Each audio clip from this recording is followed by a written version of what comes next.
നമസ്കാരം. Raf talk ഫുട്ബോളിലേക്ക് അവർക്കും സ്വന്തം. ബ്രസീൽ ടീമിൻ്റെ കളി കഴിഞ്ഞാൽ റാഫ് ടോക്സിൻ്റെ ഒരു കോംപ്രഹെൻസീവ് അനാലിസിസ്, സമഗ്ര വിശകലനം, അത് കൊല്ലങ്ങളായിട്ട് നമ്മൾ ചെയ്യുന്നതാണല്ലോ. സുഹൃത്തുക്കളത് കാത്തിരിക്കുന്നതുമാണ്. അപ്പോൾ വേൾഡ് കപ്പിൻ്റെ ഫ്രണ്ട്ലി മത്സരം എന്നുള്ളത് കൊണ്ട് നമ്മളങ്ങ് അത് ഒഴിവാക്കുന്നില്ല, അത് നമുക്ക് തുടരാം. സമഗ്ര വിശകലനം കാത്തിരിക്കുന്ന ഒരുപാട് പേരുണ്ട്. അപ്പോൾ അവർക്ക് വേണ്ടിയിട്ടാണ് ഈ വീഡിയോ. ബ്രസീലിനെ സംബന്ധിച്ചിടത്തോളം വേൾഡ് കപ്പിന് മുന്നോടിയായിട്ട് ഒരു വിടപറച്ചിൽ മത്സരം അവിടെ മാറക്കാനയിൽ വെക്കണം എന്നുള്ളത് ആഞ്ചലോട്ടി ആവശ്യപ്പെട്ടതാണ്. CBF ആദ്യം പ്ലാൻ ചെയ്തിരുന്നത് 2 ഫ്രണ്ട്ലി മത്സരങ്ങളും US വെച്ച് ചെയ്യാനാണ്. പക്ഷേ ആഞ്ചലോട്ടിയുടെ ആവശ്യപ്രകാരം അത് മാറക്കാനയിൽ വെച്ച് ആരാധകരോട് വിട പറഞ്ഞ മത്സരമാണ്. അപ്പോൾ ഈ കളിയിൽ ആഞ്ചലോട്ടി ചെയ്തത് എന്താണെന്ന് വെച്ചാൽ എല്ലാ താരങ്ങളെയും സബ്സ്റ്റിറ്റ്യൂട്ട് ചെയ്യുമ്പോൾ നേരത്തെ തീരുമാനിച്ചതാണ്. പനാമയുടെ കോച്ചുമായിട്ടൊക്കെ സംസാരിച്ച് തീരുമാനമെടുത്തതാണ്. 11 സബ്സ്റ്റിറ്റ്യൂഷൻസ് ഒക്കെ നടത്തുമെന്നുള്ള തീരുമാനം നേരത്തെ അവരെടുത്തിരുന്നു. അപ്പോൾ അത് തന്നെയാണ് സംഭവിച്ചത്. ആദ്യ പകുതിയിൽ ഒരു ടീമും രണ്ടാം പകുതിയിലും മറ്റൊരു ടീമുമാണ് കളിച്ചത്.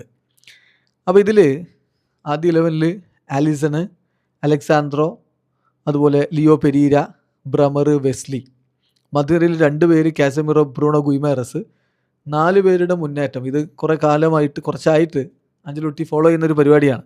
അപ്പോൾ റാഫീഞ്ഞ ഏതാണ്ട് ഒരു നമ്പർ 10 രൂപത്തിൽ, വിനിയും ലൂയിസ് എൻട്രിക്കയും ഇരു പാർശ്വങ്ങളിൽ, ദെൻ മാത്യൂസ് കുഞ്ഞ ഗോൾ അടിക്കാൻ, ഇതായിരുന്നു പ്ലാന്. പക്ഷേ ആദ്യ പകുതിയിൽ ഇത് കൃത്യമായി വർക്കായോ എന്നതൊരു ചോദ്യമാണ്. വർക്കായില്ല എന്നാണ് എനിക്ക് ഫീൽ ചെയ്തത്. സംഗതി ബ്രസീൽ ആദ്യ പകുതിയിൽ 2-1 ലീഡ് എടുത്തു എന്നൊക്കെ പറഞ്ഞാലും ഒരു ഘട്ടത്തിലെങ്കിലും നമുക്ക് തോന്നിയത് പനാമയാണോ ബ്രസീലിനേക്കായി നന്നായി കളിക്കുന്നതെന്നാണ്.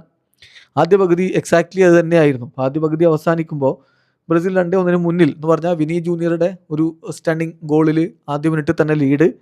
13-ാമത്തെ മിനിറ്റിൽ ഒരു ഓൺ ഗോൾ കുഞ്ഞയുടെ പേരിൽ രേഖപ്പെടുത്തിയത്. പിന്നെ കാസമിറോയുടെ 38-ാമത്തെ മിനിറ്റിൽ ഗോൾ, അതും വിനിയുടെ ഒരു ഇൻഡിവിജ്വൽ ബ്രില്യൻസിൽ വന്നിട്ടുള്ള കട്ടിങ് ചെയ്തിട്ടുള്ള അദ്ദേഹത്തിൻ്റെ ക്രോസ് കാസമിറോയുടെ തലയിൽ കൊണ്ടു വലയിലേക്ക്. സോ 2-1. അപ്പോൾ ഇത് ആദ്യ പകുതി കഴിയുമ്പോൾ ഉള്ളൊരവസ്ഥ എന്ന് പറഞ്ഞാൽ, ശരിക്കും പറഞ്ഞാൽ 52% ബോൾ പൊസിഷൻ പനാമയുടെ കയ്യിലും 48% ബോൾ പൊസിഷൻ ബ്രസീലിൻ്റെ കയ്യിലും എന്നുള്ളതാണ്. നോക്കണം നിങ്ങൾ. Shot on target Brazil 4, Panama 4. ഇതായിരുന്നു അവസ്ഥ. നമ്മൾ ഓരോ താരങ്ങൾ എടുത്തു കഴിഞ്ഞാൽ ഒരു പത്തറ്റിക് പെർഫോമൻസ് ആണ് ശരിക്കും വന്നത്. വിനിയുടെ ഇൻഡിവിജ്വൽ ബ്രില്യൻസ് കൊണ്ടാണ് ആദ്യ പകുതിയിൽ ബ്രസീലിന് ലീഡ് കിട്ടിയത് എന്ന് തന്നെ പറയേണ്ടി വരും. മിഡ്ഫീൽഡ് ശരിക്കും പറഞ്ഞാൽ ബ്രൂണോ ഗുയിമേറസും കാസമിറോയും ചേർന്നുള്ള മിഡ്ഫീൽഡ് അത് അത്ര അങ്ങ് മികച്ച രൂപത്തിലായിരുന്നില്ല. ഒരുപാട് പുവർ പാസസ് ഉണ്ടായിരുന്നു. അനാവശ്യമായിട്ട് പെട്ടെന്ന് ലോങ് ബോളുകൾ കൊടുക്കാൻ ശ്രമിച്ച് അബദ്ധങ്ങൾ ചെയ്യുന്നുണ്ടായിരുന്നു. സോ മിഡ്ഫീൽഡ് ശരിക്കും പറഞ്ഞാൽ അങ്ങ് പൊളിയുന്ന ഒരു അവസ്ഥ അവിടെ ഉണ്ടായിരുന്നു. ഇപ്പോൾ ചിലരെങ്കിലും എന്തുകൊണ്ട് ആൻഡ്രി സാൻഡോസിനെ എടുത്തില്ല എന്നുള്ള ചോദ്യമൊക്കെ വരുന്നത് ഇത്തരം പ്രകടനങ്ങൾ കാണുമ്പോഴാണ്. റാഫിഞ്ഞൊക്കെ കൊടുത്ത പൊസിഷൻ, അദ്ദേഹത്തെ സാധാരണ നമ്മൾ വിങ്ങിലാണ് കാണാറുള്ളത്, അതല്ലേ അദ്ദേഹത്തിന് ബെറ്റർ എന്ന് തോന്നിപ്പോയി. അദ്ദേഹത്തിന് അത്ര അങ്ങ് പെർഫോം ചെയ്യാൻ പറ്റുന്നുണ്ടായിരുന്നില്ല. അതുപോലെ മാത്യൂസ് കുഞ്ഞ മാഞ്ചസ്റ്റർ യുണൈറ്റഡിൽ കളിക്കുന്ന കളിയുടെ 7 അയലത്തില്ലാതെ ഓൾമോസ്റ്റ് ഒരു ഗോസ്റ്റിംഗ് എന്ന് പറയുന്ന രൂപത്തിലാണ് ഉണ്ടായിരുന്നത്. പറയാനുള്ളത് വിനിയുടെ ഇൻഡിവിജ്വൽ ബ്രില്യൻസ് മാത്രമാണ്. പിന്നെ ലൂയിസ് എൻട്രിക്കെ പലപ്പോഴും നമ്മൾ സ്റ്റാർട്ട് ചെയ്യുമ്പോൾ അത്ര ഒരു മികവ് കാണുന്നില്ല. അതേസമയം സബ്സ്റ്റിറ്റ്യൂട്ടായിട്ട് അദ്ദേഹം ഇറങ്ങിയിട്ട് നമ്മളെ ഞെട്ടിച്ച പ്രകടനം നടത്തിയിട്ടുമുണ്ട്. സോ ലൂയിസ് എൻട്രിക്കെ സ്റ്റാർട്ട് ചെയ്യിക്കണം എന്നുള്ളത് കോച്ച് ചിന്തിക്കേണ്ട കാര്യമാണ്. അലക്സാൻഡ്രോ വളരെ വളരെ പുവറായിട്ടുള്ള പെർഫോമൻസ് നടത്തുകയും ചെയ്തു. ചുരുക്കി പറഞ്ഞാൽ ആദ്യ പകുതി ഒട്ടും ബ്രസീലിന് ഗുണകരമായ രൂപത്തിലല്ല സംഭവിച്ചത് എന്ന് തന്നെ പറയേണ്ടി വരും. പിന്നീട് രണ്ടാം പകുതിയിൽ ആ ഒരു സബ്സ്റ്റിറ്റ്യൂഷനിലേക്ക് ടീം പോകുന്നു. അത് നേരത്തെ തീരുമാനിച്ച കാര്യങ്ങൾ തന്നെയാണ്. അതായത് അലിസിന് പകരം എഡേഴ്സൺ വരുന്നു, അലക്സാൻഡ്രോക്ക് പകരം ഡഗ്ലസ് സാൻഡോസ് വരുന്നു, വെസ്ലിയെ മാറ്റി റോജർ ഇബാനസിനെ കൊണ്ടുവരുന്നു, ബ്രമർക്ക് പകരം ഡാനിലോ, വിനീഷ്യസിന് പകരം ഡാനില ഒലിവേര, ബ്രൂണോ ഗുയിമാരസിന് പകരം ലൂക്കാസ് പക്വേറ്റ, കാസമിറോക്ക് പകരം ഫാബിഞ്ഞോ, ലൂയിസ് എൻട്രിക്ക് പകരം റയാന്, റാഫിഞ്ഞയ്ക്ക് പകരം എൻട്രിക്ക്, മാത്യൂസ് കുഞ്ഞയ്ക്ക് പകരം ഇഗോർ തിയാഗോ. ഈ മാറ്റങ്ങൾ വന്നതോടുകൂടി 3 പേര് മധ്യനിരയിൽ വരുന്നു. രണ്ടാം പകുതിയിൽ ബ്രസീൽ ശരിക്കും ഗിയർ മാറ്റി. ആഞ്ചലോട്ടിക്ക് ഇപ്പോൾ കൺഫ്യൂഷനാണ്. താൻ ആദ്യം ചെയ്ത പോലെ 2 മധ്യനിര താരങ്ങളെ വെച്ചുകൊണ്ടുള്ള ഈ 11 ഇറക്കണോ, അതല്ല രണ്ടാം പകുതി ചെയ്ത പോലെ 3 മധ്യനിര താരങ്ങളെ ഉപയോഗിക്കുന്ന രൂപത്തിലേക്ക് കളി മാറ്റണോ എന്നൊക്കെയുള്ള സംശയങ്ങളിലേക്ക് ആഞ്ചലോട്ടി പോകുന്നു. അത് ആഞ്ചലോട്ടി തന്നെ കളിക്ക് ശേഷം പറഞ്ഞു, ചെറിയ ചില കൺഫ്യൂഷൻസ് ഉണ്ടായിട്ടുണ്ട് രണ്ടാം പകുതിയിലെ പ്രകടനം കണ്ടപ്പോൾ എന്ന് അദ്ദേഹം പറയുന്നുണ്ട്. അപ്പോൾ രണ്ടാം പകുതിയിൽ ശരിക്കും പറഞ്ഞാൽ ബ്രസീൽ അങ്ങ് നിറഞ്ഞാടുന്ന ഒരു കാഴ്ചയാണ്. വളരെ പൂറായിട്ടുള്ളൊരു പെർഫോമൻസ് ഫസ്റ്റ് ഹാഫിൽ, നേരെ ഓപ്പോസിറ്റ് വളരെ മികച്ചൊരു പെർഫോമൻസ് സെക്കൻഡ് ഹാഫിൽ.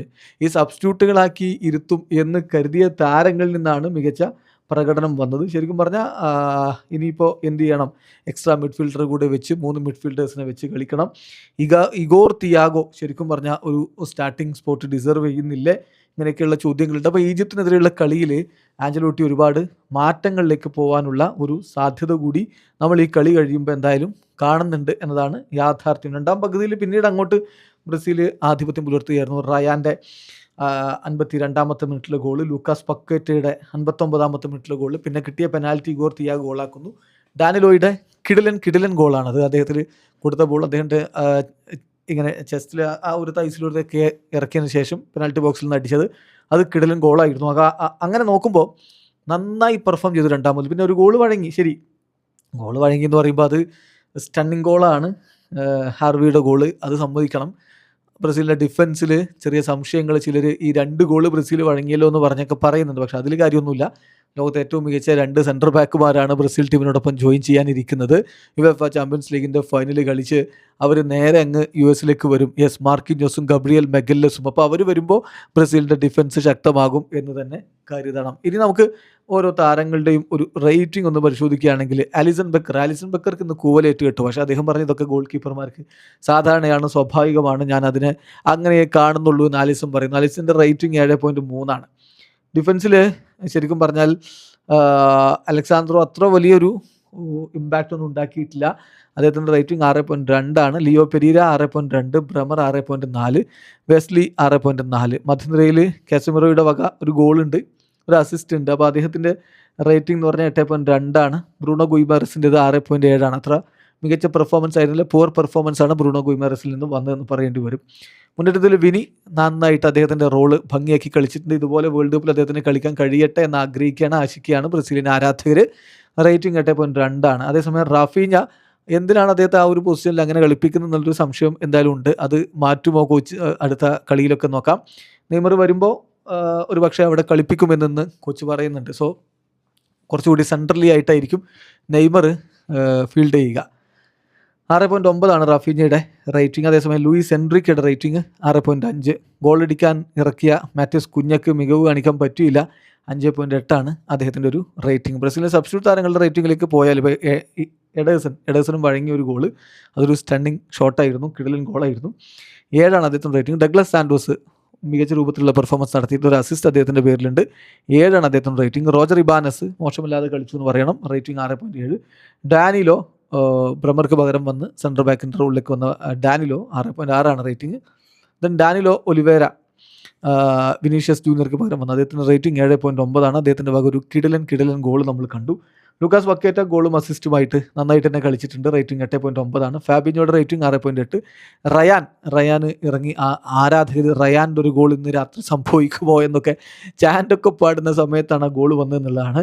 റയാൻ റേറ്റിംഗ് 7.7 ആണ്. എൻറിക്കിൻ്റെ റേറ്റിംഗ് 6. ഇഗോർ തിയാഗോ ഗോളും അസിസ്റ്റുമായിട്ട്, ഗോൾ അസിസ്റ്റ് അല്ല, ഗോള് പെനാൽറ്റിയിലൂടെ അദ്ദേഹം ഒരു ഗോൾ കണ്ടെത്തി. അദ്ദേഹം തീർച്ചയായിട്ടും സ്റ്റാർട്ടിംഗ് 11 സ്ഥാനം അർഹിക്കുന്നില്ല എന്നുള്ള ചോദ്യമുണ്ട്. 7.9 ആണ് അദ്ദേഹത്തിൻ്റെ റേറ്റിംഗ്. സോ മൊത്തത്തിൽ ഒരു മിക്സഡ് ഫീലിംഗ് ആണ്. ഫസ്റ്റ് ഹാഫ് അത്ര മികച്ചതല്ല, രണ്ടാമത്തെ ഹാഫ് വളരെ മികച്ചതാണ്. അപ്പോൾ കോച്ചിൻ്റെ ഈ ഫസ്റ്റ് 11 സെക്കൻഡ് 11 എന്നുള്ള കൺസെപ്റ്റിൽ മാറ്റം വരുത്തേണ്ടതല്ലേ എന്ന തോന്നൽ ഉണ്ടായ തരത്തിലാണ്. ഒരു പക്ഷേ ഈ കോമ്പിനേഷനുകളിലുള്ള മാറ്റമാണ് പ്രധാനമായിട്ടും വേണ്ടത്. 3 മധ്യനിര താരങ്ങളിലേക്ക് ടീം എത്താനുള്ളൊരു സാധ്യതയുണ്ട്. കോച്ച് അത്തരത്തിലുള്ളൊരു സൂചന കളിക്കേഷൻ നൽകുകയും ചെയ്തു. ഒരു റീതിങ്കിങ് ആവശ്യമുണ്ട് എന്ന് തോന്നുന്നു എന്ന് അദ്ദേഹം പറഞ്ഞു. ആഞ്ചലോട്ടി ആയതുകൊണ്ട് എന്തും സംഭവിക്കാം. അദ്ദേഹം കളി കൃത്യമായിട്ട് വിലയിരുത്തി അതിനനുസരിച്ചുള്ള മാറ്റങ്ങളോടെ ആയിരിക്കും അടുത്ത കളിക്ക് വരിക. എന്തായാലും ഈജിപ്തിനെതിരെയുള്ള കളിയിൽ ബ്രസീൽ കൂടുതൽ മികവ് കാണിക്കുമെന്ന പ്രതീക്ഷയോടുകൂടി കാത്തിരിക്കണം. അപ്പോൾ ഇതാണ് നമുക്ക് ബ്രസീലിലെ കളിയെക്കുറിച്ച് പറയുന്നത്. നിങ്ങൾക്ക് വ്യത്യസ്ത അഭിപ്രായങ്ങളുണ്ടാവും, കമൻറ്റ് ബോക്സ് രേഖപ്പെടുത്തുക. ആരോഗ്യകരമായ ഫുട്ബോൾ ചർച്ചകളുമായി നമുക്ക് മുന്നോട്ട് പോകാം. വീഡിയോ അവസാനിക്കുന്നു. ഫുട്ബോൾ ലോകത്തെ കൂടുതൽ വിശേഷങ്ങളുമായി റാഫ്റ്റോക്സ് എടുത്താം.